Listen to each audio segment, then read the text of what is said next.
Are you sure? Here's the 30-second lesson on what legends know. Never ask a bride why she's getting married. Don't wear a skirt on a windy day. Deodorant is not a shower. Don't sniff chili flakes. And don't forget, saving is not investing.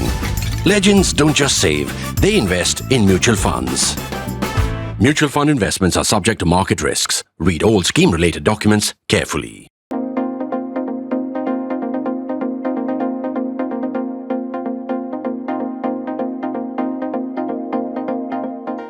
It's a popular belief and a good one. It's old wisdom, one of the oldest pieces of wisdom, that history repeats itself. However, while history does repeat itself, in many situations, particularly if you're looking at what happens within the same generation, within the same century, within a couple of generations, you would say that history often continues the way it is. It keeps changing, but the basic thrust of history remains the same. So history also lives, contemporary history in particular, lives in a continuum. Why am I starting with that preamble? That's because when I'm looking at these protests on American campuses, see these protests on American campuses, and I notice the multinational composition of the protesters.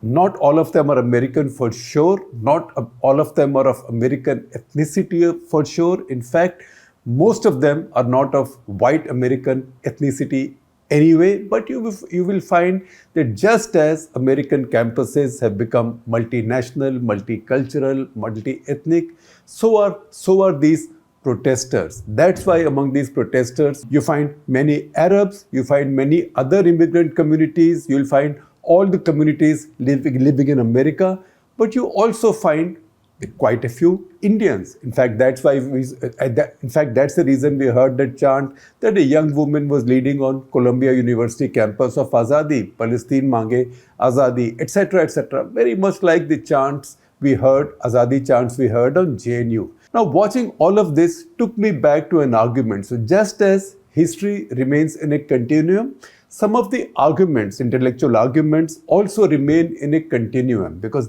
facts keep changing, trends keep changing, but the basic philosophical argument does not change, that remains the same. So this took me back to something I wrote in March 8, 2003, that was headlined Globalization of Revenge. What did that mean? What that meant is a bit of what you are seeing right now on American campuses. Many of these students of foreign origin, foreign ethnicities who are protesting on American campuses come from countries where they cannot protest on their own, where they cannot protest against their own country's governments, policies of their own country's governments.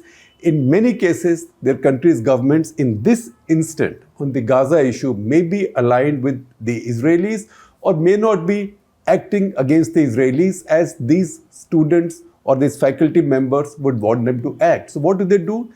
They cannot protest in your own country, so they protest where they can.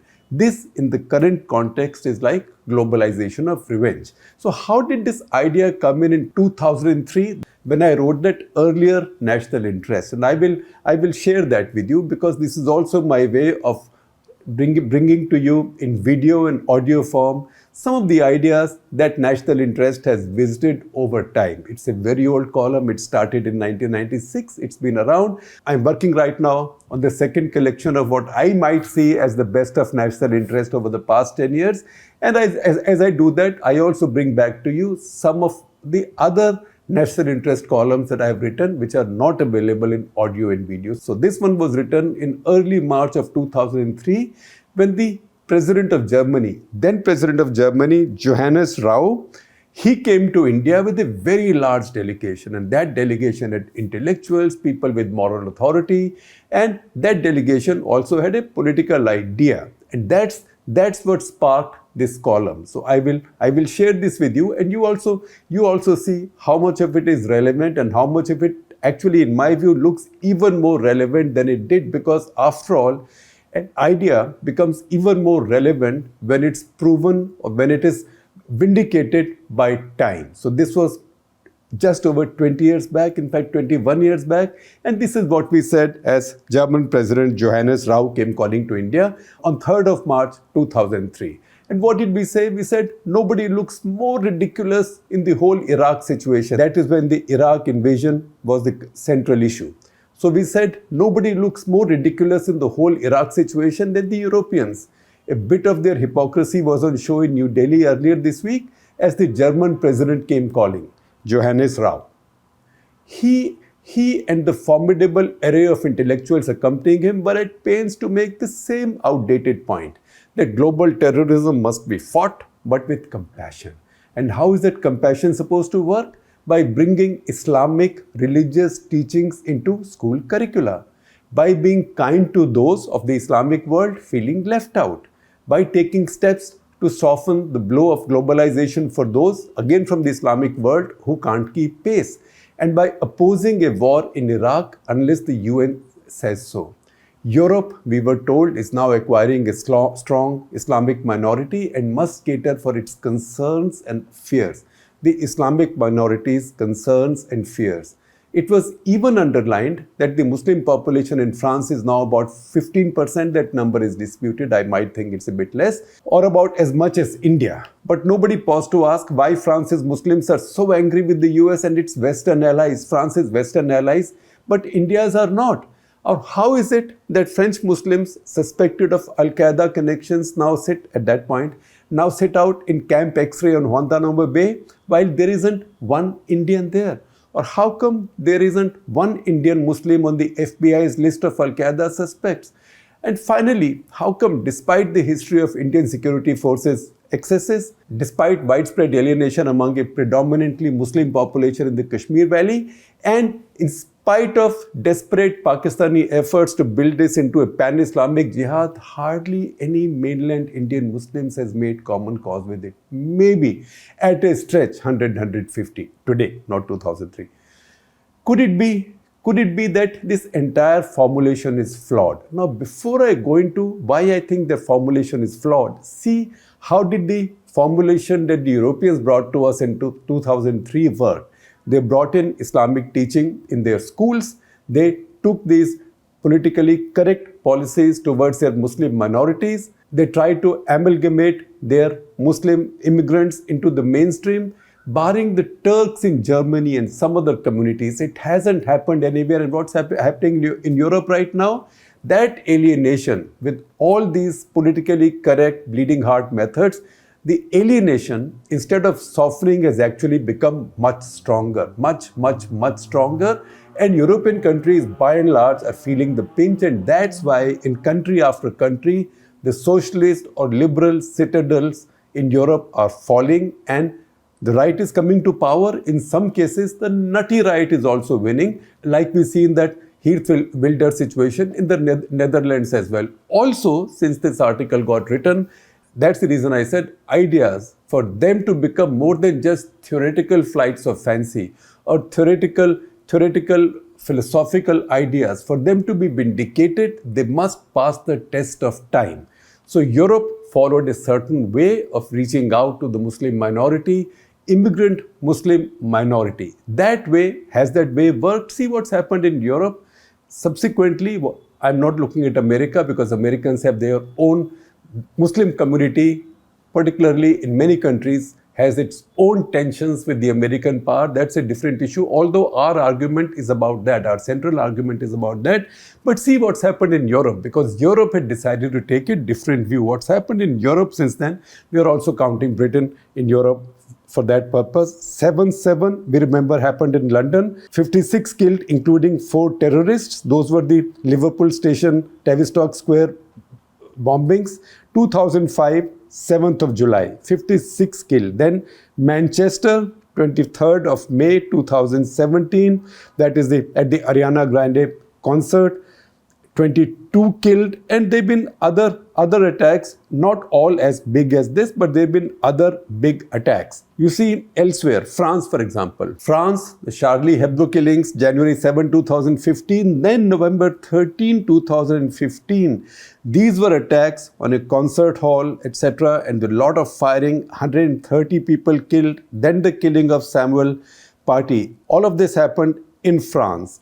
Not just France and London, go beyond that. Brussels had its attack, its airport was bombed. That's when one of the Jet Airways stewardesses, Vidhi Chafekar, also got injured. She's written a very good book about her recovery and about her struggle. Please see the jacket of that book. And then just in case you think this is confined to the Western world, to America and Europe, America we haven't even listed, but we'll come to that.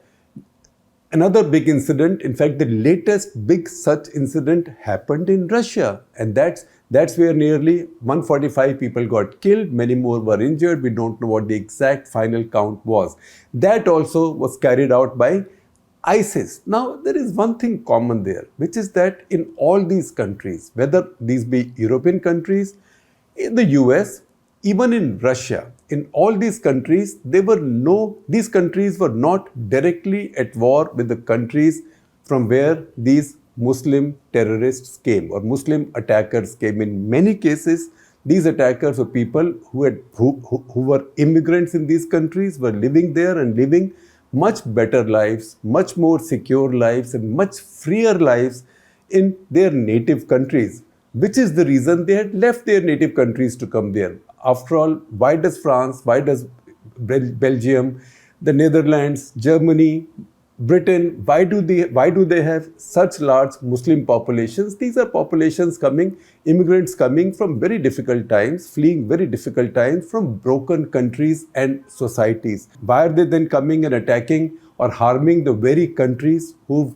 are playing host to them, who've given them refuge and a new life? It's a complex thing, and that's the reason this takes us back to the earlier argument. However, before I go there, I will also remind you that many of these attacks are actually pro-Arab Spring. And something happened with Arab Spring, which is relevant to what we are saying. But the fact is that post-Arab Spring, if anything, this alienation, this global Muslim anger has actually become worse. So we go back to our argument. What was the argument? That how come any mainland Indian Muslim has made any common cause with this pan-Islamic anger or pan-Islamic feeling of revenge? Could it be that this entire formulation is flawed, we had asked? And now we elaborate on it. That the Indian Muslims, maybe the argument is, and give me a moment to present itself, you can disagree with me, that maybe the argument is, and you give me a moment to explain this or elaborate this, you can always disagree with me. So maybe the argument is that the Indian Muslims are actually as sullen as those of the Middle East and Europe, but they find mostly a different way of seeking what they see as revenge. They hated Farooq Abdullah at one point in Kashmir as New Delhi's despotic stooge, and they defied terrorist bullets and boycott calls to come out and vote him out. That's revenge, isn't it? Why do you need to blow up something? You hated Farooq Abdullah at that point, you voted him out, you got your revenge. They believe the Congress party double-crossed them on Babri Masjid, so they are still punishing the Congress party by banishing it from Uttar Pradesh and thereby from national power. In fact, even now Congress party in Uttar Pradesh, if they hope to get any Muslim votes, have to go with Samajwadi Party. That is where the UP Muslims had shifted their vote. That was their revenge on the Congress party, which they saw as having betrayed them on Babri Masjid. So the revenge was taken there and then, and revenge was taken democratically. No bombs, no guns, no RDX was required. They could not do this to Narendra Modi, Indian Muslims, but they come out to vote nevertheless. I cannot get rid of you, the Indian Muslim thinks about Narendra Modi, but I can at least vote against you, curse you on a television channel, shout a slogan against you. Not good enough, but some revenge nevertheless. I am then less likely to feel the need to hijack a plane and ram it into the symbol of my national power. I am referring obviously to 9/11 and the 2 World Trade Center towers.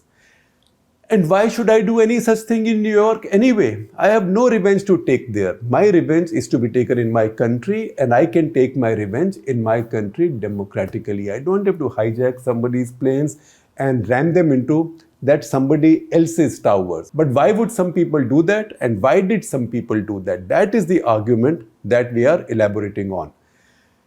Now, reverse that equation. If you are a Muslim in Saudi Arabia, Egypt, Even Pakistan or any such pro-Western dictatorship, remember, underline, pro-Western dictatorship. You hate your ruler, you detest the denial of democracy to you, you hate it even more when you find how the same dictators suck up to their foreign, mainly US and European masters and carry on with their support. What can you do about it except sulk, retreat to the mosque and madrasa and plan revenge? Then who do you take revenge on? In your own country, not only is there no freedom, even the thought of defiance, of questioning authority could cost you your life. A tweet, a blog. Remember the guy in Saudi Arabia who went to jail for many years just because he wrote a blog. Even the thought of defiance, of questioning authority could cost you your life. At least liberty, if not life. You cannot hold a demonstration, you cannot put up a poster, you cannot wave a placard, write an angry editorial, even a letter to the editor. You cannot organize a political party, not even a weekend discussion group. What happens then? The Friday congregation becomes the only political forum. Revenge an attractive idea, and since even making the slightest move in your own police state is so dangerous, you plan it in New York, Washington, and who knows, and remember we wrote this in 2003, and who knows tomorrow in London or Berlin, and see what happened after that in London, Paris, Brussels, and other cities of Europe. That's the reason I said this is an argument vindicated by time, by 2 decades. You are convinced that your dictator stays in power because of Western, again American and European, I repeat, your dictator stays in power because of Western support. You cannot harm your own dictators, so make their masters pay. Extend this logic to Pakistan and Iraq. The Iraqis must hate their dictator. Saddam Hussein was the dictator then. Iraqis must hate their dictator as much as anybody else does. It is possible, we said, that his fall may release some of the same cathartic forces as Ceausescu's in Romania. And the fact is that however flawed it is, Iraq by now has an elected government. Iraq has a reasonable democracy by standards of the Middle East. But then, while Saddam Hussein was there, could the Iraqis complain about it? Could an Iraqi expatriate in the US even write a letter to the editor in the New York Times if he still had a part of his family staying back home in Iraq? The only difference then was that then the average Iraqi did not see the Saddam as a Western pawn, as the average Iranian in the past had seen the Shah as a Western pawn. You still have doubts? Let me bring to you another set of facts, although I suspect you know some of this already. Search for the logical answers when 18 of the 19 men involved in the 9/11 hijackings came from Saudi Arabia, Emirates and Egypt. One from Lebanon, which you might say, all right, Lebanon is a victim of Israel, etc. But 18 from Saudi Arabia, UAE and Egypt. In fact, if you want the breakup, 15 from Saudi Arabia, 2 from UAE and 1 from Egypt. All of these have dictatorships or authoritarian governments fully aligned with the West. And when most of their ideological and logistical support came from Pakistan, yet another dictatorship, it was Musharraf's then, another dictatorship whose strongman has been hailed as a stalwart ally by the US and endorsed by France, Germany, the rest of EU, Britain, Scandinavia, the rest of the European bleeding hearts in Japan. And then again look at these 9/11 attackers. Most of their ideological and logistical support came from Pakistan, which is yet another dictatorship. In fact, it isn't just ideological and logistical support that came from Pakistan, because Al-Qaeda was based in the Afpak region and most of the Al-Qaeda leaders used to walk in and out of Pakistan and had safe sanctuary in Pakistan, particularly in Karachi, Quetta and some of the other border regions. More than that, specifically Khalid Sheikh Mohammed KSM, the brain behind the operation, is Pakistani, is awaiting trial, is still detained in US government's Guantanamo Bay prison. Pakistani. What was his problem? It is still early days, we said, in Pakistan, but if this denial of democracy goes on much longer, if the general continues to rule with the joke of 90% endorsement in a referendum, if the Pakistanis keep realizing they cannot campaign against him, Musharraf, curse him in public, challenge him politically, even expect their most prominent political leaders to return from exile only because he is such a darling of the West, don't be surprised if some of them also hijack a plane and ram it into some symbol of the same cynical Western power. Now, the fact is, Pakistanis may not have the army directly in power right now, but the Pakistanis know that now the army does not formally have to take over power. Now they lead from behind. And the fact is that the leader and the party and the politics that's really popular in Pakistan, that's been denied power. I personally might have humongous, grave differences and doubts about Imran Khan and his party, but they are the popular party. So if Pakistan had any democracy, they would be in power.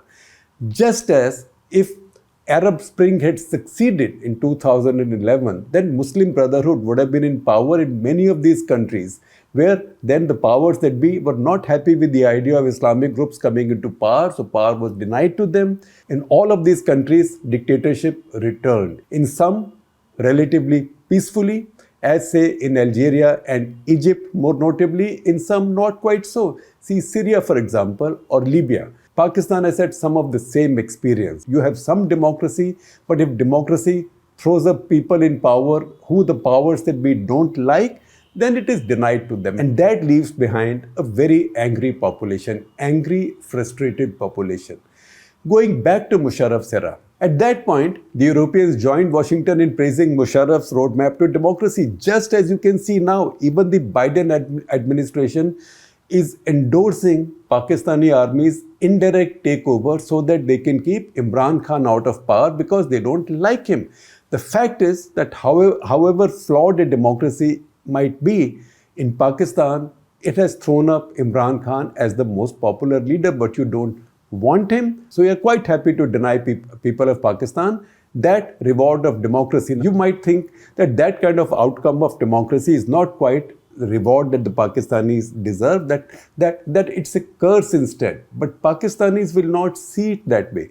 And then they will see who is it that is denying us that reward of our democracy. And they will see that this would not have happened. And then the way they would see it is that the only reason our army is able to deny this to us is because they have the backing of the Western world, particularly America. It's funny how it's been generally beyond the comprehension of Western powers. Even the Palestinians can take some revenge closer home. A Palestinian child can throw a rock at an Israeli tank, at least on the West Bank, if not in Gaza today. A fanatic can blow himself inside an Israeli bus, right? Hamas can come and carry out all this depredation on 7th of October in mainland Israeli territory. A Palestinian can hold a demonstration, write an angry editorial, burn Netanyahu's effigy. Could that be the reason why there wasn't even one Palestinian among the 9/11 hijackers? They still have some opportunity to vent their anger, if not take revenge, at home where they are. Such a thing is impossible in Saudi Arabia and Egypt. It is not easy in Pakistan. The anger in this Muslim world, therefore, is not because they feel left out in the sweep of globalization. The anger has resulted in an entirely new phenomenon, the globalization of revenge. You are angry with your ruler, you cannot complain at home, so you take revenge on his Western patron, where ironically democracy gives you freedom of movement denied at home. It is in fact a matter of time before Pakistan also firmly joins that crescent of anger with Saudi Arabia, Egypt and others. Meanwhile, even the Iranians, will all their flaws, even the Iranians will continue to democratize slowly on their own, and somebody will be telling the Muslims they are only being denied democracy by regimes that happen to be stooges of the West. The Iranians at least had that mass protest by women over hijab. Iranians keep locking people up, they keep hanging them, but there is protest that's taking place in Iran which doesn't happen in other countries which are aligned with the West. And populations in those countries will take note of this. The anger that is generated as a result of that will not be sated by any European bleeding heart largesse with tax-deductible euros to teach Islamic or Arabic in schools. Whatever their stand on the US invasion of Iraq then, or on Israel's continuing bombing over Gaza. Now, what we described as globalization of revenge is exactly what is playing out now in a different form in terms of globalization of protest on American campuses. Many of these students who come from various countries, different countries, many of them come from countries where they cannot protest. You will find that there are no protests, for example, in any of the Arab countries. There are no protests or no protests of any substance, even in Egypt, the largest Arab country. There are no protests in most Islamic countries, barring Iran, which is a different context altogether. So for a lot of them, because one, they see Israel in this case as the guilty party. Second, they see America or the Western world as Israel's main ally or Netanyahu's main ally, and the reason why the fighting or why the bombing in Gaza is going on.